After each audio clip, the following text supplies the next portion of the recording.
We are following breaking news. The New York Times is reporting President Biden told an ally that he's weighing whether to continue in the race for the White House. And this is the first indication that the president is seriously considering whether he can recover from his poor performance in last week's debate. ABC News senior White House correspondent Selena Wang joins me now for more on that.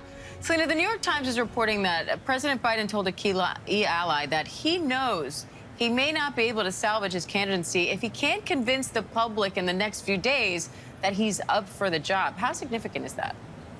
Yeah, look, Diana, I'm just getting off the phone with multiple different leaders in the White House, and they are strongly pushing back on that New York Times article, as is the campaign. They're saying it is patently false, and they are very much saying that the president in the coming days and today as well is going to make very clear that he is staying in the race. But look, the reality is that there is anxiety and crisis and panic. The White House right now is in full damage control mode.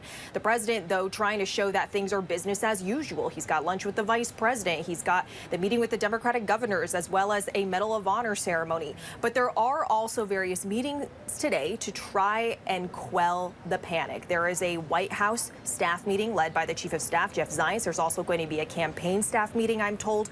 I'm also told by a top Biden aide that the president is working the phones today, finally, with key Democratic lawmakers. There's been a lot of anxiety and frustration in Congress that it has taken the president several days after that disastrous debate to reach out to these congressional leaders. I'm told that right now, in fact, the president is wrapping up soon a call with Congressman Clyburn. He had also spoken to Coons and Jeffries yesterday, and he has several calls today. The message, I'm told, from a top Biden aide that the president is delivering is that he is in this race. He believes the race hasn't moved too much post-debate, and that he is sticking with it, that they have the money, they have the organization. That is the message from the president.